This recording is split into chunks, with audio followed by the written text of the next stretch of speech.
আসসালামু আলাইকুম। সম্মানিত দর্শক শ্রোতা, আপনারা কেমন আছেন? আজকে আপনারা দেখায়াম কটিয়াদিরের মধ্যে আরেকটা গুলিস্তান আছে। এই গুলিস্তানটা হইল কটিয়াদি উপজেলার কোণে এক কোনায় শীতের বস্ত্র বিক্রি করা হয়। এখানে এই যে দেখেন কত দোকান, কত কাস্টমার ভিড় করছে। এন অনেক কাপড় চোপড়, পুরান কাপড়, শীতের মানুষ কিনতাছে। আসসালামু আলাইকুম। কেউ দেখতেছে, কেউ কিনতেছে। সম্মানিত দর্শক শ্রোতা, বাচ্চা কাচ্চা নিয়ে আইছে অনেকে। কেমন আছেন? অনেকে নিজেরাই কিনতে আইছে। খুব ভাল লাগতেছে। যেই শীতের কাপড়টা ঢাকায় গিয়ে কিনুন লাগতো, এই কাপড়টা কইটা দিতে কিনতে পারতেছে। এখানে পুরান কাপড়ের ব্যবসায়ীরা বিশাল বড় বড় গাঁটটি নিয়ে আইছে। গাঁটটি খুললা দোকান সাজাইছে। যার যেটা পছন্দ হইতেছে কিনতেছে। এইখানে বিভিন্ন ধরনের মানুষ আইতাছে। যে শুধু গরিব মানুষই আইতাছে এরকম না, ধনী মানুষও আইতাছে।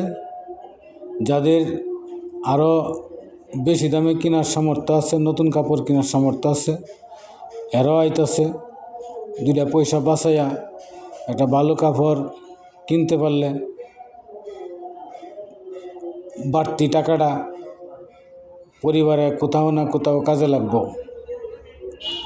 যে কারণে পুরান কাপড়ের দোকানে অসংখ্য মানুষ এইখানে কেনাকাটার জন্য আইছে। এই যে দেখুন আপনারা,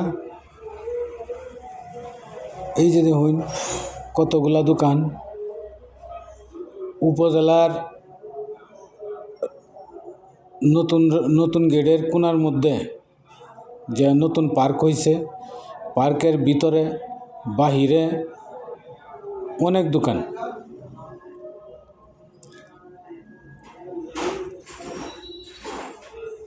একেবারে গুলিস্তানে যেমন পুরান কাপড়ের দোকান সাজায় বয়, কটিয়াদি গুলিস্তানেও এরকম পুরান কাপড় সাজায় বইছে।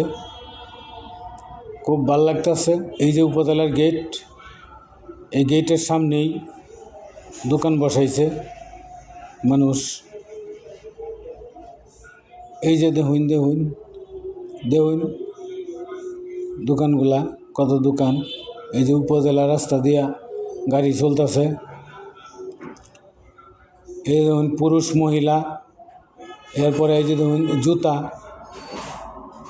জুতা এখানে বইছে, বাচ্চাদের জুতা, কত সুন্দর সুন্দর জুতা। এখানে দোকানদাররা ফ্রিতে দোকানদারি করে, কোনো ভাড়া টাড়া লাগে না। সবাই দুটা পয়সা লাভের আশায় বইছে। এই যে গুলিস্তানের মতোই সেম অবস্থা রাস্তার, রিক্সার জ্যাম। গুলিস্তানে লাগে হয়তো বাস, ট্রাক, প্রাইভেট কার, এগুলার জ্যাম। কিন্তু কটিয়াদি গুলিস্তানে রিক্সার জ্যাম, কারণ এখানে তো এত প্রাইভেট গাড়ি নাই। তারপরে এই যে দধির বগুড়ার দই নিয়ে বইছে এক দোকানদার।